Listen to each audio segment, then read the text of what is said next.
Have you ever asked yourself, what do the people around me need? When you start to pay attention, you'll see needs everywhere. Maybe your bus driver needs your smile, someone in your town probably needs a meal, or maybe some warm socks. The new kid at school might need a place to sit at lunchtime. Your sister might need a listening ear, and for you to zip it while she talks. Your friend who's struggling with science may need a study pal. Maybe your cousin could use a cheerleader at a soccer game. Go, Garrett, go! And I can guarantee your mom or dad needs a helping hand. When you practice looking for what people need, you'll start to see it everywhere. But seeing is only the first step. Once you see a need, then you can do something about it. You can show God's love by meeting some of those needs. Now, we hear about needs all over the world, and sometimes we can help, like sponsoring a child so they can have food and school to go to. But most of the time, it's about showing love to the people right around you.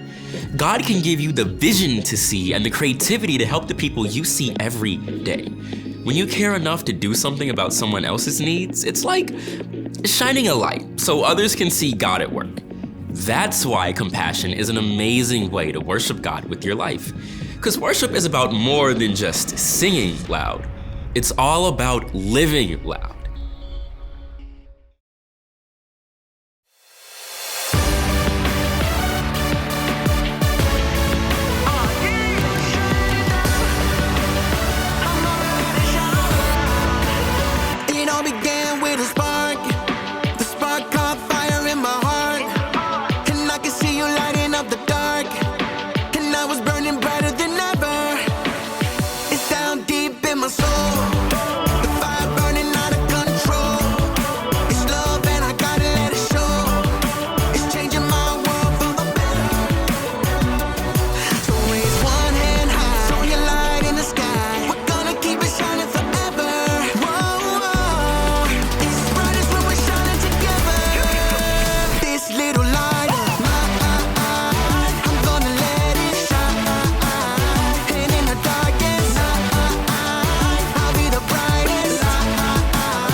Change and it starts with me. One hand high, so your light in the sky. We're gonna keep it shining forever. Whoa, whoa. It's brightest when we're shining together. This little light of mine, I'm gonna let it shine. And in the darkest night, I'll be the brightest light. No covering up, no shutting down, no blowing it out. I'm gonna let it shine. This little light of mine, I'm gonna let it shine.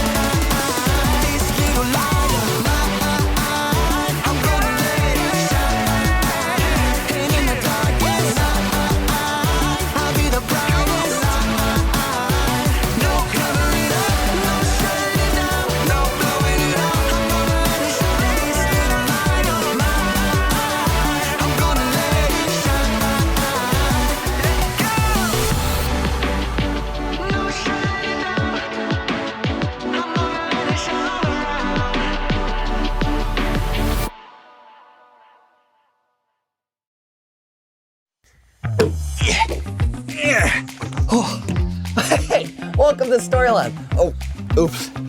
Whoa. Well, this week we're taking a look at the way God wants us to shine, but not directly in people's eyes.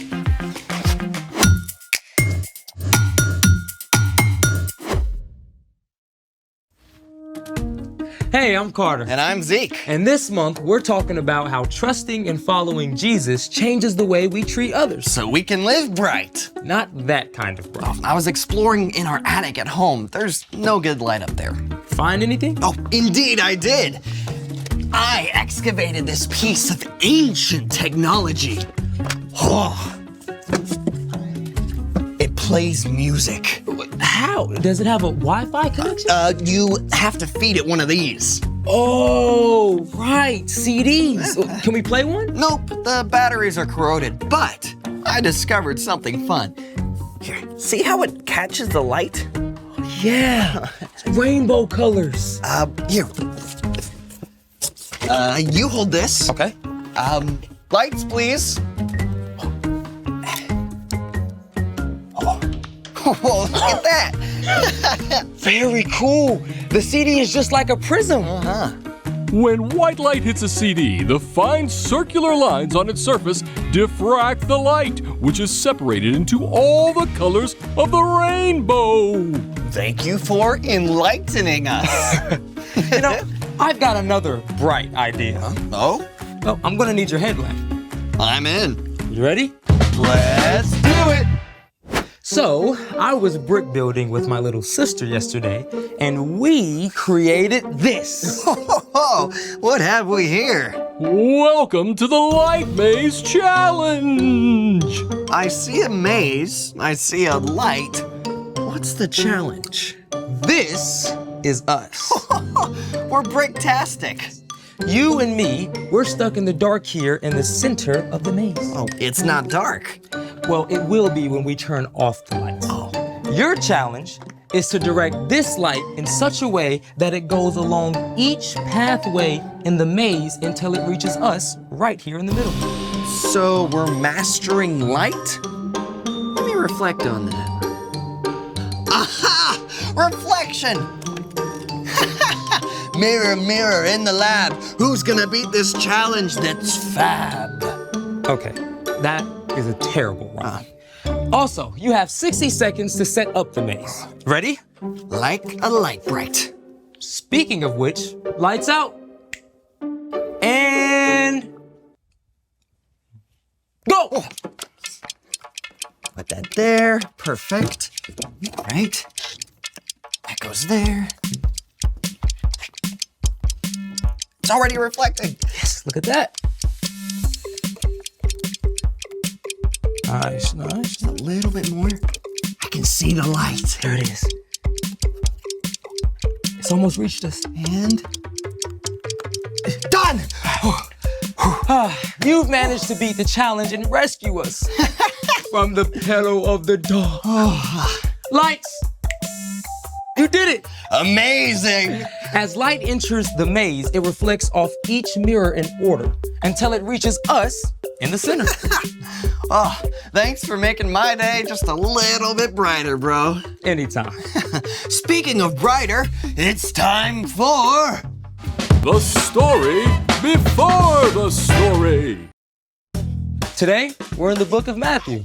Matthew was one of the 4 books called the Gospels. These books tell stories from the life of Jesus. Matthew was written down by one of Jesus' followers, a tax collector whose life was turned upside down by his friendship with Jesus. When Jesus was about 30 years old, he began to travel from town to town, teaching and healing. Everywhere Jesus went, big crowds gathered. Many sick people were desperate to be made well, and Jesus healed them. But Jesus also cared about people's hearts and minds. So he showed them what it looks like to shine God's light by loving others. Which is where our story starts. Take it away. Hey everyone, I'm Brian. As Jesus began to travel from town to town, teaching and healing, great crowds gathered. And one day, Jesus sat down on a mountainside to share with his followers what it truly looks like to live for God. The truth that Jesus taught there has come to be known as the Sermon on the Mount. And today we're going to take a look at something Jesus said about us. You are the light of the world. Yeah, you, me, everybody who follows Jesus. We are the light of the world. Yeah, it's a powerful picture. But the light Jesus was talking about doesn't require batteries. See, Jesus later told his followers that he is the light of the world. Jesus is the source of all light, just like the sun. And we don't have our own light. But just like the moon reflects the light from the sun, we can reflect the light of Jesus to the world around us. Jesus had more to say about how we can be light. A town built on a hill can't be hidden. Now, we don't know if Jesus was referring to a specific hill, but from where he sat, it's likely he could see a fortress on one of the highest mountains in the land. In fact, cities and towns were often built on high ground at that time, where they could be seen by all the surrounding area. Now, fire up your imagination for a moment and picture this. You've been traveling all day, and you're hungry and exhausted. What's more, it's getting dark, and you can barely see the road ahead.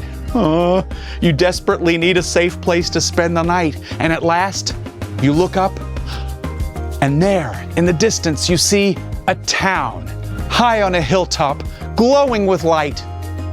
It changes everything. Now you know exactly where to go and how to get there. There is a lot of darkness in our world right now. But together, those of us who follow Jesus can be like that town on a hill.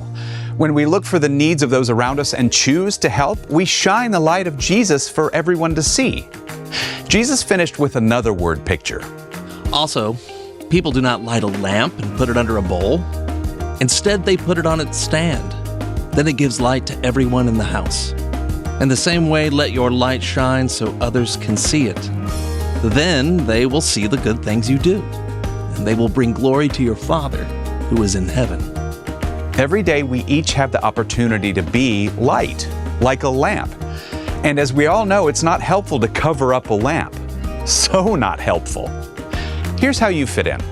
God has given you love, forgiveness, joy, and a unique set of gifts. And if you don't share those things, it's like sticking a cover over your light. But when you do choose to share what God has given you, then you reflect the light of Jesus. Maybe your mom is having a super stressful day, and you might take a few minutes to help her out. That small act of kindness can remind your mom that God is always with her, even during a hard day. Or maybe there's a kid in your class who's been really quiet lately. You can offer a word of encouragement and be willing to listen, or even just sit with them. That kind of light can remind someone that they are valuable and deeply loved by God. When you choose to share what God has given you and love like Jesus, you shine light everywhere you go. The end.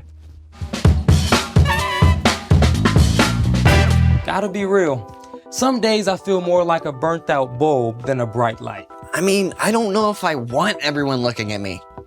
Oh, that's okay. I mean, being a light doesn't have to mean lots of pressure to be perfect. So, what's our part in the story? Well, because Jesus is the light of the world, our job is simply to follow in his steps and reflect his light by showing compassion to the people around us. Compassion is caring enough to do something about someone else's needs.